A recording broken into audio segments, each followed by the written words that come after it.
thank you so much for returning. This is WeCake'n. I'm back. We talking hockey. We passing pucks. We not passing pucks, but we talking hockey. Let's start off. Now we're gonna start off with a quick recap as far as the different conferences and divisions right now. So we will start off with the Eastern Conference. So the Eastern Conference, Metropolitan. The Metropolitan Division. We got Carolina Hurricanes in the first place. Washington Capitals in the second place. New York Rangers in third place. Pittsburgh Penguins in fourth place. Columbus Blue Jackets in fifth. New York Islanders in sixth. New Jersey Devils in seventh. And the Philadelphia Flyers in eighth. Now, of course, taking into consideration this is like week 2. This is Monday, the 23rd of October today, 25th of October today. And that's the standings so far. So pretty much a week into the league, maybe 2 weeks. And about 5-6 games for about most of the teams going on right now. Hurricanes, we knew that they were going to be a threat. Never thought they were going to get off to this good of a start. I mean, their stars are starting to develop, and it's quite apparent that they're going to be really scary. The Carolina Hurricanes, you absolutely have to consider them a threat now. You absolutely have to consider them a possible playoff threat. Not just saying about this season, they're, what are they, 5-0 this season so far? That's not the main thing I'm getting at. The main thing I've been getting at is their progress that they've been making. It's really starting to show. And of course, I'm not trying to jump the gun, but you've looked at their progress previously. Keep an eye out for this team. Keep them on your radar if you're doing anything intelligent. And if you're playing fantasy hockey, why not pick somebody up? I think Jacob Slavin plays for them. I just picked him up tonight for my fantasy hockey league. All right, second place in the Metropolitan Division of that Washington Capitals. They're doing what they're doing. I mean, they had a really exciting game with the Ottawa Senators tonight. It was 7-5 Capitals. Oshie with the hat trick. Ovechkin was one away from a hat trick. He was so close so many times. I think Drake Batherson got a hat trick on the other team. On the Senators team. Just call him the other team. Don't even call him a name. So the Senators over there. So that was fun. The Capitals are doing what they're doing. I pretty much picked Ovechkin and his power play unit to be a part of my fantasy team, and they put in work tonight. I'm very happy that I've done that. So far, I'm doing pretty good to start out this week. Third, we got the New York Rangers. Now, they're kind of like the Hurricanes, but I would say they have a lot of talent on their team, but I don't think that they've displayed as much as far as doing okay in the playoffs, and they've been getting better. And so they have Lafreniere, who's could be extremely deadly if he actually develops in the NHL. And Lafreniere didn't really have a breakout rookie season, but so many people expected so much from that guy. I think you have to be just patient. Don't put too much pressure on the guy. Let's see what he grows into. Give him 5 years. I mean, not everyone is a generational talent. Some people are still great players. Sometimes they just need to learn how to adapt. And especially when they're learning to adapt to playing against people that are 10, possibly 15 years older than them and have way older and larger developed bodies, kind of scary.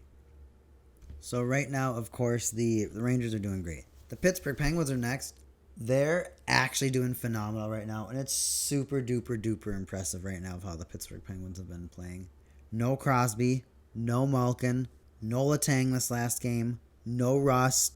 They have none of their stars, and it's just the next guy up mentality on the Pittsburgh Penguins.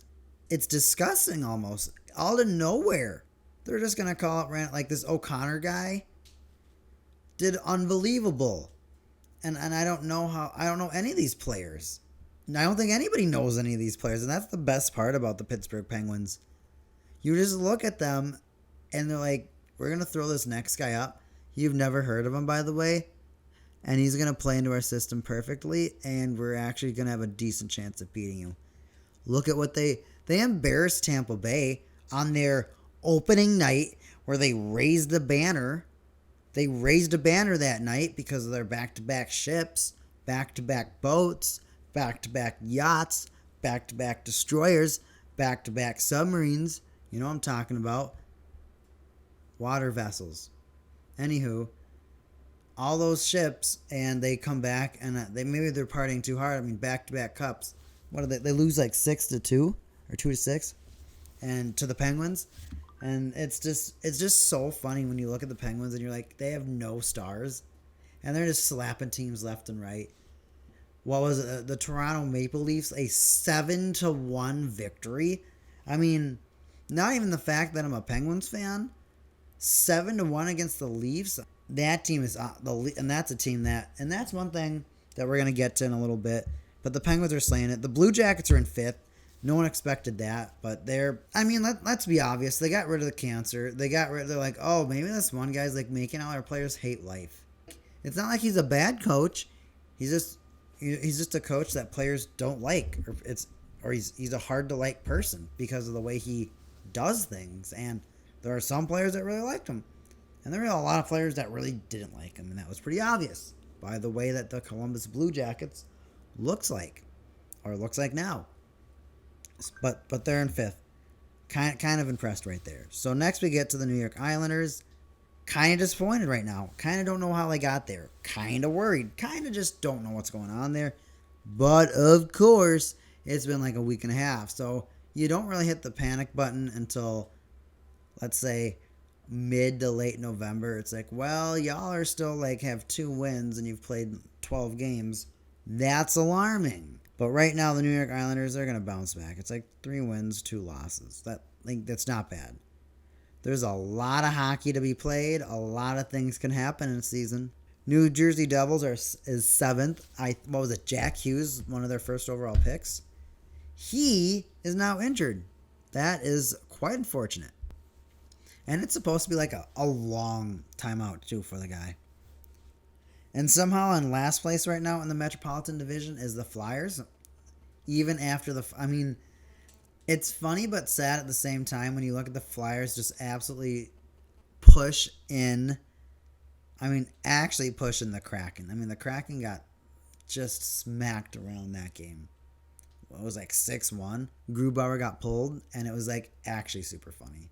And the Flyers have only like smashed an expansion team, and other than that, they've been struggling. But like I said, beginning of the season, so it doesn't really even matter. Get to the Atlantic Division right now. We got the Panthers in first. They are doing. I am so proud of the Panthers. I am telling you, the Panthers is the team to watch. They score so many goals. They're a high energy team. They believe in one another. You know what? I'll say it. The Panthers right now are what the Golden Knights wish they could be right now. The Golden Knights have no way. Oh, I can't wait to get to the Golden Knights. Oh, I can't wait to go to the Knights. I'm going to rip them a new one. And then somehow the Red Wings are in 3rd. That's not going to be much longer, so I'm just going to completely throw that out. Some dude, I forgot his name, I can't say his name. He got a hat trick against the Chicago Blackhawks. Can't wait to get to the Blackhawks. Oh, that's going to be... I can't wait to get to those guys. The Detroit Red Wings are in 3rd, though. Boston Bruins in 4th. They're going to do good. I expect the Bruins to be playoff or bubble. I think I said bubble, but they have the perfection line. They have McAvoy. I'm calling him McAvoy forever. So you're going to learn all my nicknames for the players throughout my netcast. I call him McAvoy because, dude, I'm just waiting for it. Dude, I was waiting for the entire time during that game. What was that, Game 7 that the Blues and the Bruins played for the final? I was just expecting McAvoy to just have the exact same thing happen to him and that happened to Orr, like score and like get tripped and whatnot and fly through the air. McAvoy, man, totally could have been a thing. Totally still can be a thing. Calling it now, McAvoy. And he's getting paid like a McAvoy too right now. My gosh. Tampa Bay Lightning, they'll pick it back up. They'll definitely pick it back up. Now, the Tampa Bay Lightning, Kucherov is out already indefinitely. He's already on LTIR, and I'm like, I think I've seen this before. Oh yeah, maybe last season when he was on LTIR for like the entire season and then came back to play in the Stanley Cup playoffs and helped you win the cup. And you were like 18 million over cap or something because you had two players on LTIR. And then they just came back and like, oh, yeah, it doesn't count against the salary cap, so loophole. Yeah, that was kind of stupid. But, I mean, they deserved it. They're a good team. Now the Maple Leafs. Oh, the Maple Leafs are in 6 right now. And the Maple Leafs, problems right now. Now, the thing is, especially with Canadian teams, everybody pounces on them right away. So everyone's like, hey, Maple Leafs, what's going on? What's going on? And they're like, well, Matthews is doing okay. And they're like, how about Marner? And like, Matthews is doing okay. But they're like, no, I meant Marner. Oh, no, Matthews is doing okay. How's Marner? Marner's a different person. And they're just like, hasn't done much. I mean, the memes on Twitter are great. Hockey Twitter is a place to be, dude. Hockey Twitter. Shout out to Hockey Twitter right now. Y'all make my life with all the memes and just when like you talk to you just watch other people make funny comments about things that you're like, you get life, you get everything that I'm thinking right now, and that makes me happy and that makes me appreciate you. But the Maple Leafs right now, I mean, like I said, it's like a week and a half into the season, so don't get excited, don't get down. It's not until about, I'll say it like the last week in November where you're like, well, can we do anything, or are we just, can we just not get our skates moving? I think I'm not sure for the Maple Leafs right now because I'm not sure if they will wait for this entire season to go through until they start making an entire huge change to the roster before they move one of the big four, or if they're going to get to the trade deadline and be like, well, we're already in playoff contention. How hard do we want to push? Or are they going to be like, well, we're not in playoff contention, and do we want to set an example for this team right now? I am excited to see what happens to the Leafs. I think everyone's excited. You know what the funniest thing about the Leafs is? The funniest thing about the Leafs to me is that more people pay attention to the Leafs just to make fun of them and laugh at them than they do to actually care about them now. And it's all thanks to one YouTube and internet personality. I think that's one of the most funniest things, and not like hate against that. Like, it's not like hate against a person. It's just like just the way that some people make their content. It's like you're meant like, yeah, it's funny to laugh at the person going nuts. Haha, the crazy person's going crazier. What a human mentality. But anywho, yeah, he knows what he's doing. But that's honestly a huge reason why a lot of people are like, ha, Leafs, ha. I'll be honest, that's the reason why, ha, Leafs, ha. Ooh, we could get that trending on Twitter. Ha, Leafs, ha. I'm doing it. Anywho, Ottawa Senators next in 7th place. They are showing that they're going to be a really good team soon. I'm very impressed to see what they're doing, and I think that they can actually compete. I think they're going to be a feisty team, and I think they'll be fighting a lot against better teams. They'll be losing a lot, but they'll be getting better. I think that's the biggest thing to take away if you're a Senators fan right now, is that every game that they're playing, they're getting better. And that's a huge takeaway if you're a Senators fan. Finally, the Canadiens. Nothing. I mean, like, you're just bad. You're just bad. Pass. Next. Boring. Central Division, Atlantic. With the Central Division, St. Louis Blues off to their first 5-0 record ever in franchise history. So congratulations to them. Minnesota Wild. So I was at their home opener. Shout out to Jet Saber. My pal Jet Saber was there. Omnistar was there, but I didn't see him. Nova Lance was there with me, and then Jet Saber's ma was there. And we went there, and oh my gosh, can I talk to you about fake fans? If you are a fan that just walks out, like, okay, so there's like beating traffic, right? So if you're beating traffic, leaving a sporting event, you're leaving at maybe 5 minutes into the third, in my opinion, that's beating traffic.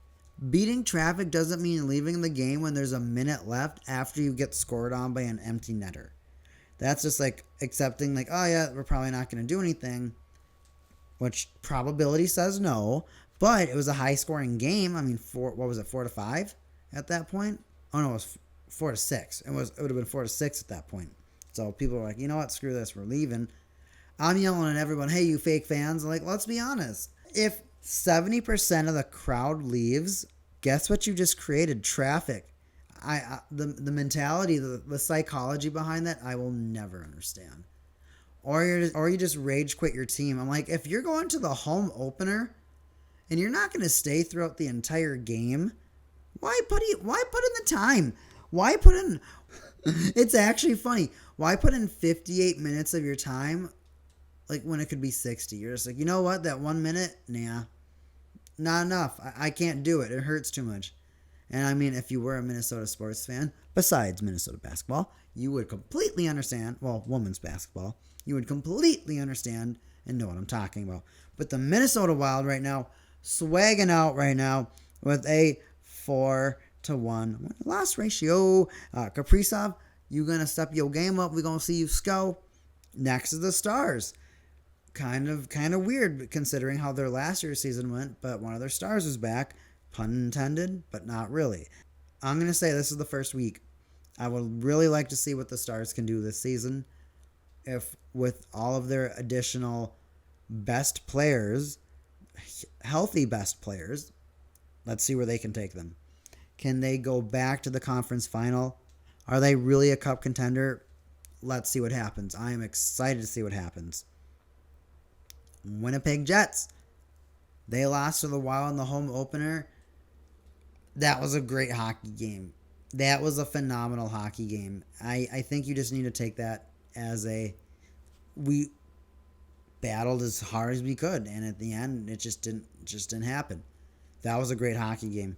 The Jets, you're extremely competitive. You're showing that you also have that next man up feeling that the Penguins have right now, where it just feels like almost anybody that you throw on your team, nobody knows who they are, but they just develop it and be like, yeah, they're like decent. And you're like, oh, what's their name? I don't know. But he's got like 6 points in the last 2 games. Oh, no doubt. You know, like it's kind of like that with the Jets right now. Next after the Jets is the Avalanche. The Avalanche are doing what they're doing, smashing other teams. They are off to a slightly slow start. Everyone knows that they're going to come back and do great. The Colorado Avalanche, everyone puts the Avalanche as like their number one feared team in their power rankings or in their NHL season 21-22 season preview, Stanley Cup favorite, blah, blah, blah, blah, blah, blah. It's always the Avalanche right now. Even more so than the Lightning, because I guess the Lightning did have a lot of players leave and get poached, so I can understand that. Nashville Predators are actually battling, and it's kind of impressive and it's kind of fun to watch. It's always a weird thing when you see some of these teams that are on their heels or that have been on their heels or have just been so topsy-turvy, so inconsistently consistent that you start to feel bad for them, but like at the same time, like, can you do something? But then you're just like, why can't you do anything at the same time? It's just that frustrating. I don't see that the Nashville Predators are going to go anywhere, but I like to see the fight. That's all I'm going to say about that. Chicago Blackhawks. Let's talk. Let's talk this rebuild. Let's talk this not rebuild. So this is like one thing I really wanted to talk about this episode. And I'm going to take some extra time on this. Is the Blackhawks are off to an abysmal start. 0 wins, 5 losses, and 1 overtime loss. They can't do anything right, it feels like. Marc-Andre Fleury is getting let out to dry. He's being a total team player as far as playing for them after Vegas just said, hey, guess what? You're traded by. And he's just getting destroyed. Like I said last week against the Penguins, 4 goals in 11 minutes. And what was it? I think they lost to the Senators or something this last week, and That was like one of the. Was it? No, was it the Red Wings? I don't remember, but they lost to like another team that was expected to be a lot less, or have a lot less star power than, and just got embarrassed in front of all their fans.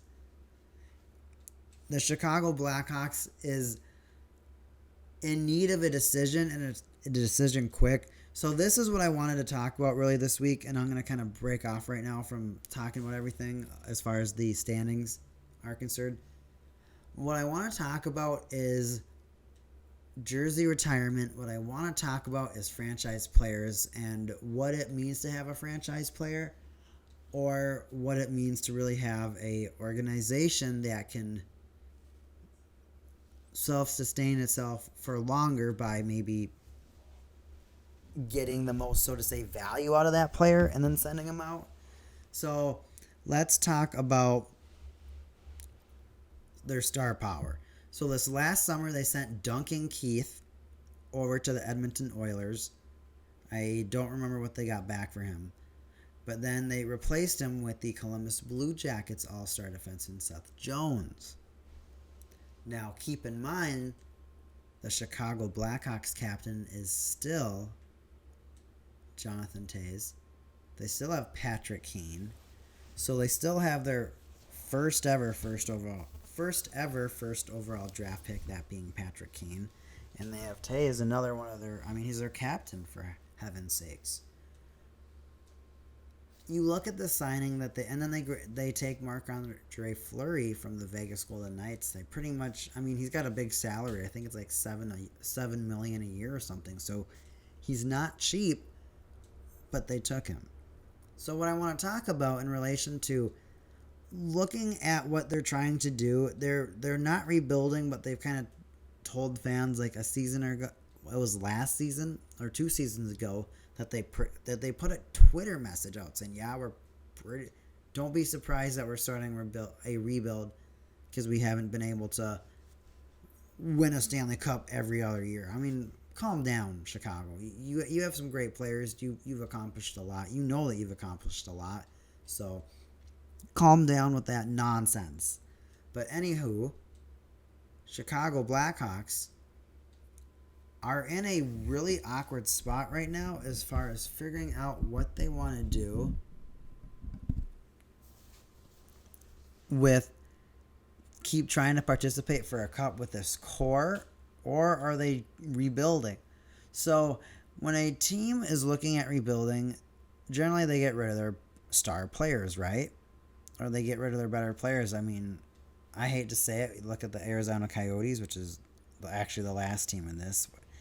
They got rid of all their good players because they got new management. New management's like, you know what? We're going to blow this up. It's just not the plan we had. Thanks, Chankia, is completely false. It was completely set up on lies. So we're just going to completely make something up again. So they blew it up. And you look at the Chicago Blackhawks, and what do? They send away, what was it? I don't remember. They got like Seabrook back and they got rid of him, or was it Sod back and they got rid of him? I don't remember. Something like that happened. And it didn't do it. It developed DeBrincat and helped him hone his skills, and now he's a phenomenal player. Really grew onto his skates.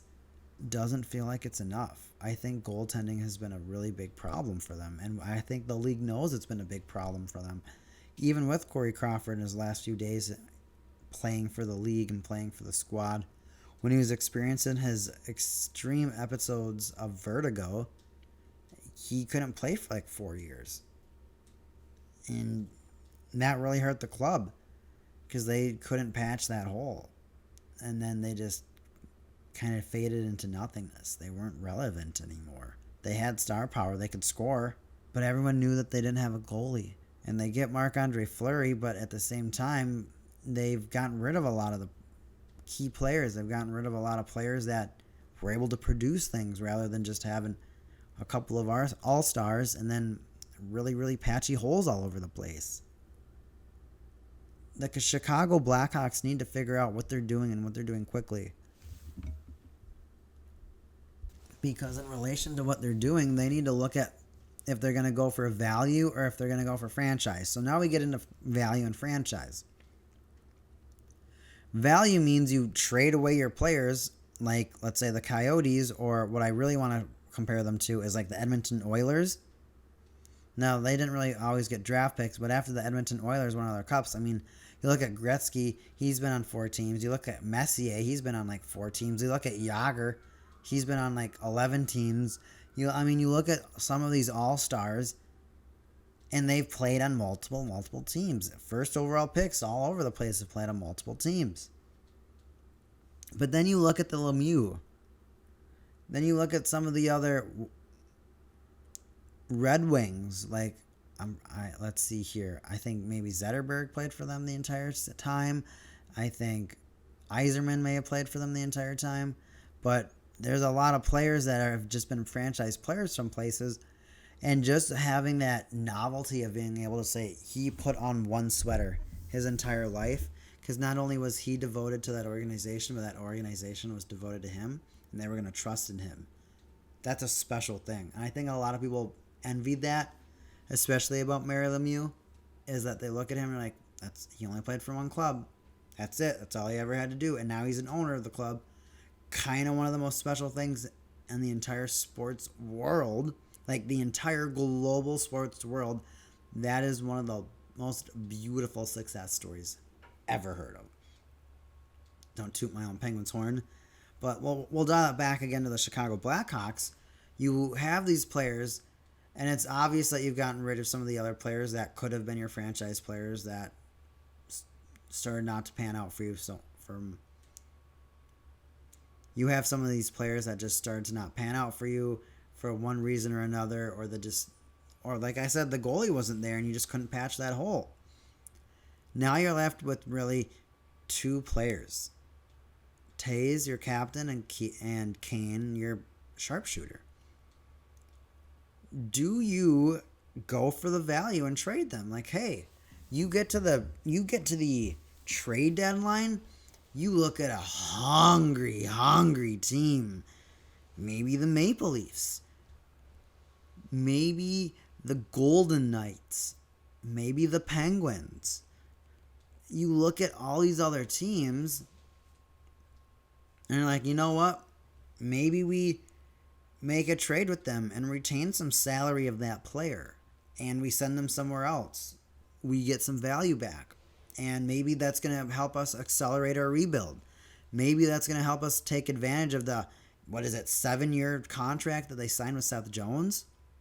Are they going to use DeBrincat? Are they going to trade DeBrincat? I mean, you got to look at, and then what's their like 2nd overall pick or 3rd overall pick? Kirby Dach. He's starting to grow into his skates. My pops has been playing, I think my pops played him in his fantasy hockey. I don't remember. I think so. But I think he did pretty well for him. But you need to look at that. Or do you just hold on to him? Do you hold on to Patrick Kane? Do you hold on to Jonathan Toews and say, look, guys, we'll hold on to you. We'll pay you until you're this age or whatnot. But after that, we are going to look at wanting to retire your number and whatnot because we want to keep a legacy. We don't want to see you drown out into nothingness or want X amount of money. And we're just like, well, you kind of can't produce like what you used to. So we can't pay you anywhere near what you want. And that's a really big decision that Chicago has right now. Because they've had some franchise players, but that first overall draft pick that has stayed with your team forever and is that team's identity, to me and I think to a lot of other people, is an inseparable thing. I'm not sure if they would do it with Kane, but yet I think that people would want Kane more than they would want Toews. Not saying Toews is bad by any means. I think people just want Kane more just because of his ability to just be absolutely deadly, no matter when. If I was the Chicago Blackhawks right now, if I was in their situation and I just signed Seth Jones to a super long contract, I look at Kirby Dach, I look at DeBrincat, and then I look at everybody else and I have no idea what your names are. Do I want to give them veteran leadership and just let Canes and Toews play with them and say, hey, you're going to get taught by the best? Learn how to be the best. Or are we going to say, hey, you guys made a huge contribution to this organization like the Oilers did or many other Stanley Cup winning players that have gone to other teams and be like, hey, you've done what you needed to do here. We're going to send you on to another place. because you're hot right now and we think we can get a high return from you from another team that's in desperate need of talent, so on and so forth. I would retire them. I'm going to be greedy on this one. I would have to retire them. There's no way I think I could ever let Patrick Kane go to another team. And the hard part is that is taking into consideration that Seth Jones is signed. And the thing is, like, probably Kane and Taves are going to play for like 5 more years. So they're not going to quit anytime soon, I don't feel like, which is the scary part. They have skill and talent that can go on for a long time. But you're going to get to the point where you're not going to want to pay them.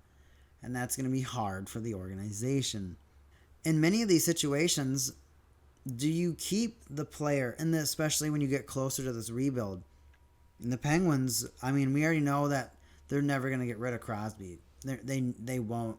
Had Lemieux, that was beautiful, but then Jágr, and they never want another Jágr ever to happen.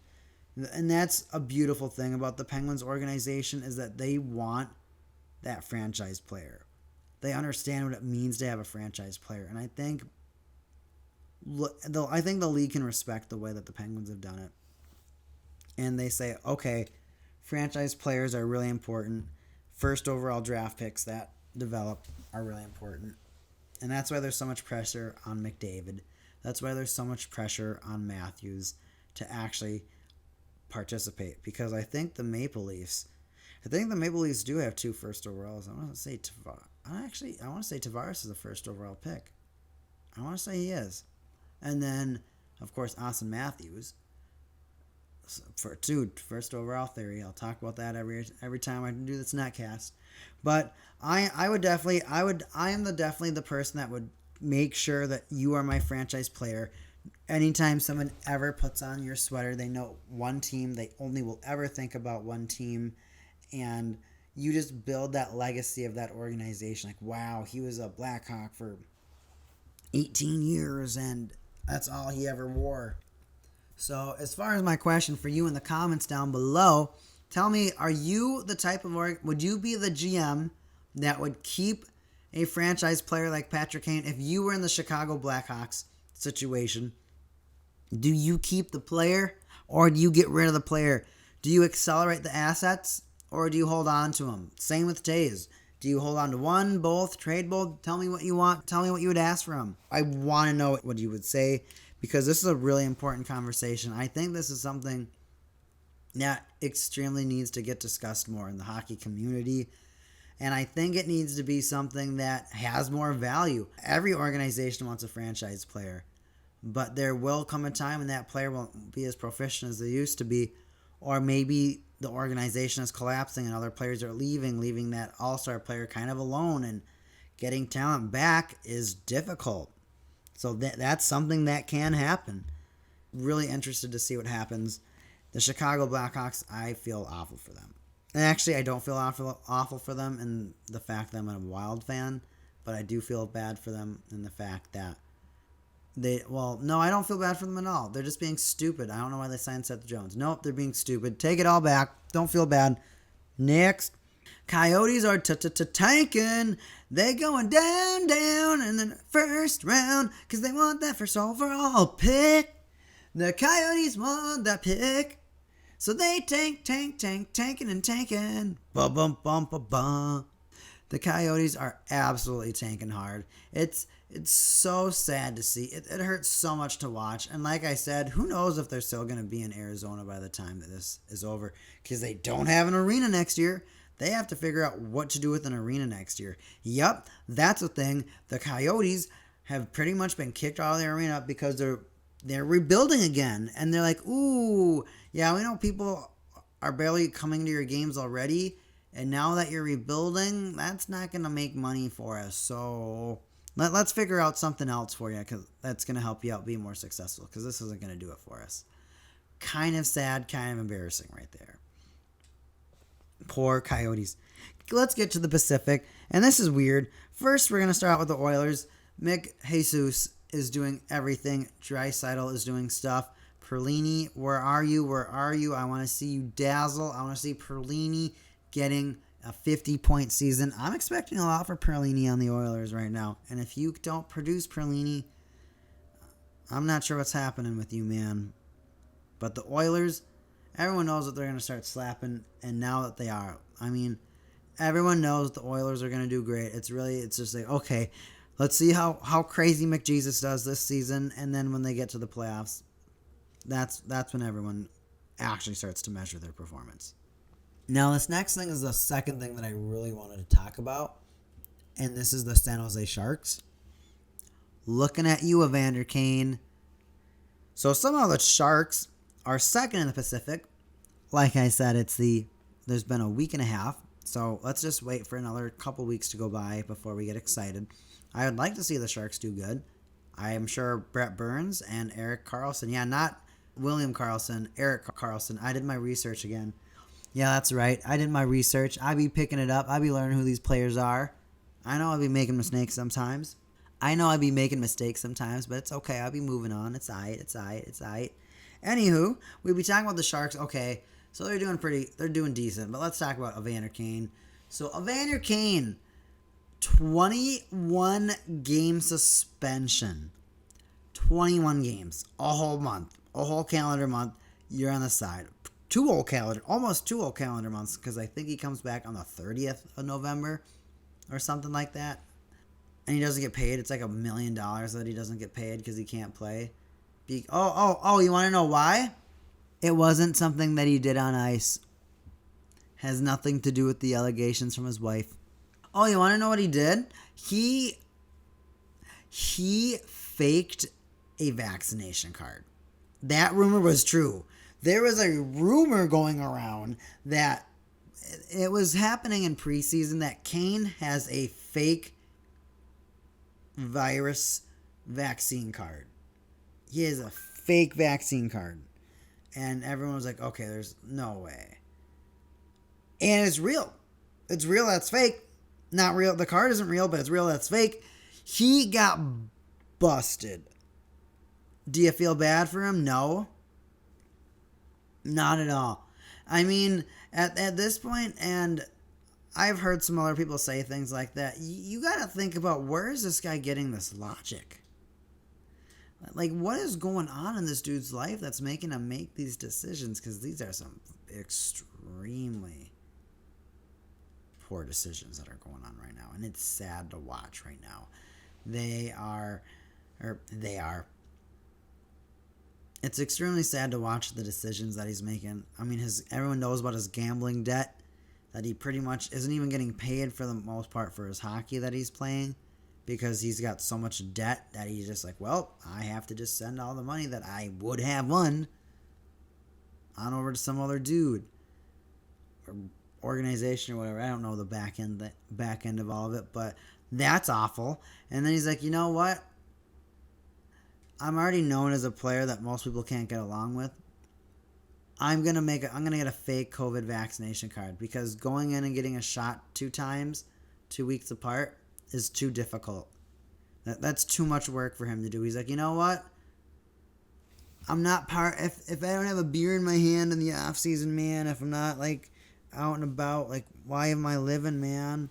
I don't know, man. That's an awful impersonation, but he's not doing anything intelligent. He's really not. He's making up bad decisions, and apparently it sounds like players on his team have spoken to management, spoken to coaches, and said, can he not come back? That's awfully bad for the locker room. What even happens when he does come back? Buy him out? Put him on waivers? Like what do you do with a guy like Evander Kane? The hard part is he's actually a decent player. He's like a 20-goal-a-year goal scorer. So he can produce. So he can actually produce, but no one cares. No one wants that on their team. And if you're a player on the San Jose Sharks, what type of a message does that send to you if he does get to come back and play? Hey, you can fake a medical document and get away with it. You're cool, dude. Or hey man, it only cost $1 million, and career altering statistics that could maybe make you a better, more valuable player if you really are about that money. Pathetic. Honestly pathetic. Embarrassing. This dude needs to figure it out. I think the NHL should honestly have like mandatory therapy sessions for this dude at this point. How can you not? That's an all-time low. Fake vaccine. I mean, that's NHL history right there. I don't think anybody will ever forget about that. There's a lot of organizations, and it's kind of funny, but like, okay, it's not funny, but at the same time, it's interesting how like both the Sharks and the Blackhawks are just going through all these allegations and having all these organizational problems happen, and they're just trying to ignore it all. It's a very sad thing to see that's happening around the league right now. And the Flames in the third place here in the Pacific Division. Pretty much, it's the first week, dude. It's been a week and a half. Let's see what happens. I got no faith in the Flames. Flames fans don't have faith in the Flames. I'd be very impressed if they are able to compete. I would be very impressed. Next is the Canucks. Yeah, I'm skipping over you that quick. The Canucks, let's see if you're consistent. That's all people are figuring out. That's all people want to see from you. Can you be consistent? That's all I want to know. Are you consistent or are you not consistent? Can you score these points? Is Pettersson the player that he signed up to be? Are they going to produce, or are they going to rescind? Or are they just not going to be able to compete to the level that they were? And this is a really big important thing, because you need to consider the bubble last year. How they only played 7 other teams. And now they're playing every other team. So there's a lot of teams that some of these teams haven't played in a year or two. Or a very, very long time. That's a huge thing you need to take into consideration. Because like, oh, before we played against this team, they had this player, this player, this player, this player, this player. And now they don't. So huge things to take into consideration, especially when it comes to how you're going to do in the league as a team participating for the Stanley Cup. As I was saying about the Canucks, the Canucks just need to be consistent. If they can show their consistency, if they can prove that they can show up to games, if they can put points on the scoreboard, they're going to be decent. That's explaining the game, but that's what that team needs to do. Their struggle right now is consistency. They have the talent. They have star power. They have emerging talent. Show me what you can do, Canucks. And they have the Canucks. We have the Ducks. No one even knows who you are. Just become the Golden Seals. Get it over with. I developed the best strategy ever, and I will stick by that for the end of time. The Ducks is another case of we've been into the season for a week and a half. LA Kings is showing that they could possibly compete. They've beaten some good teams, and it's very, very impressive to see. I think Kopitar already got a hat trick, I want to say Kopitar got a hat trick. They're showing up. They are scoring goals, and they are making things happen. Let's be honest. You got the Kings, you have the Blackhawks, you have the Penguins. Those are the 3 teams from the 2010s that actually competed. That were the teams that owned that decade. 2 cups from the Penguins, 3 cups from the Blackhawks, 2 cups from the Kings. That's 7 cups in 10 years. That's 70% that one of those teams is going to win. That was going to win one of those years. And that's crazy to think about. That's actually insane to think about when you look at those teams. Now, it's also something that's really important to take into consideration with a team like the Kings is that Drew Doughty got hurt and he got a knee-on-knee hit. There's been so many knee-on-knee hits already. It's been really hard to watch. And you always feel bad because you never know if that player is going to come back at the same time. Look at Cam Neely. Not going to get into it this episode, but that is something that we'll definitely get into. Injuries are career-defining. There's many players that, wow, what if Mira Lemieux didn't have those back problems? What if Mike Bossy was fine? What if Eric Lindros his head didn't hurt? So on and so forth with so many other players.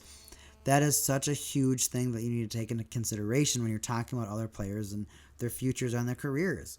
And when you look at the Kings, Drew Doughty being out, their star defense player, I'm very interested to see what the Kings are going to be able to produce. Finally getting on to the Kraken. The Kraken have had some big ups and some big downs. Some big downs, some big ups. I think they won their first game. big downs that they've gotten smashed by the Flyers 6-1. It was bad. And then you lost your home opener, your first game ever, which was a bummer to see that happen there. But nonetheless, I was like Vince Dunn. I think they got the first goal there. So yay to you, Vince Dunn.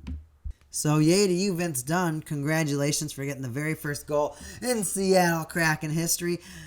I'm pretty excited, but my mouth is getting dry. I'm getting used to this talking for like 40 minutes. I be sipping this water next to me, but I'm still not really feeling the relaxation. I mean, the Kraken really just isn't doing too hot right now. I mean, they are an expansion team, so don't expect a lot from them.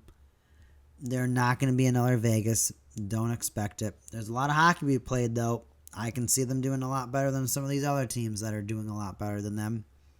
I'm totally excited to see what's going to happen with the Kraken. And then in last place, the Vegas Golden Knights. So I want to talk about the Vegas Golden Knights to kind of finish this Netcast off for tonight, today, whenever you're watching this. The Vegas Golden Knights, the magic is gone. The magic is gone, especially when the magic ended when they got rid of Fleury. That was the Thanos snap. That was the slap in the face. That was, oh, this is the business. This isn't all fun. If we don't win, things happen. Changes are made. It doesn't matter if we like them. It doesn't matter if they're a town favorite. And I think what the Fleury trade shows to at least fans in the hockey world is that, and especially to Vegas players, nobody is safe. Nobody is safe. And like I talked about last week, Fleury made that. So you have to remember, in the playoffs, like I said last week, Fleury fumbled that puck, let the Canadiens score on him, and then he lost the room. They didn't trust him after that, and it showed. The Golden Knights right now, ever since the Canadiens series, if you watch them play, I'm gonna be a 100. I'm gonna be honest. They look stale. They look scared, and you will watch them. It's okay. It's one of the saddest things ever. And I know that they have a young 5-year history. I know a lot of people don't like them because they got cocky, because they're good, because they got good players and invested in good players early on. But you honestly, it's so sad. And it has to be DeBoer. It has to be DeBoer. He must not be adjusting his lines. Because you watch the Golden Knights, they will actually skate into the zone and just pass across the ice, just right into an enemy defender. And I just don't get it. Every single time, the Golden Knights will break the zone, and especially the power play. They don't have a single power play goal. They're 0 for 12 right now for power plays right now. They can't score in the power play. But the Golden Knights, the way that they do it, they will skate in on one side and they'll try to almost pass it across the entire ice because they try to catch you on the rush. But people have figured out that's what Vegas likes to do, and that's how they scored so much. If you watch them play, that pass gets broken up every single time now, and then Vegas just can't figure out what to do. It is the saddest thing ever. You'll watch them just try to sit on a side and just be very still. I mean, you watch their power plays, and you can actually just watch the gears in their brain just thinking, and they won't shoot.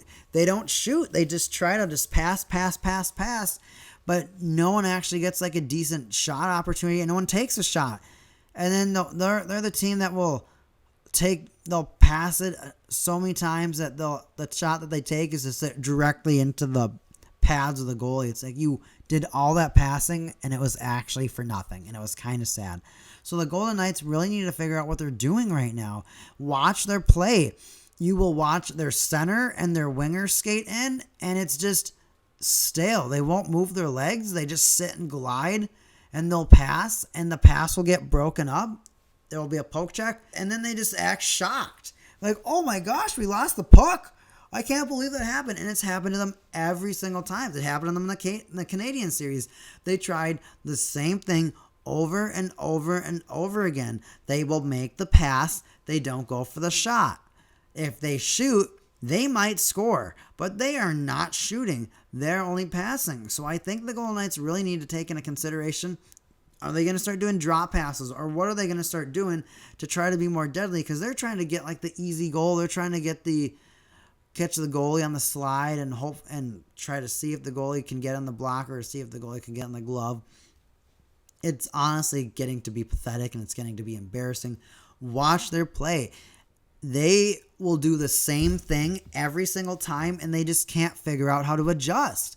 And I think it's going to be the coach that's going to be, they're going to look at it. And I think if we get 12 games in, we get to the end of October, and if Vegas isn't in playoff contention, DeBoer's gone.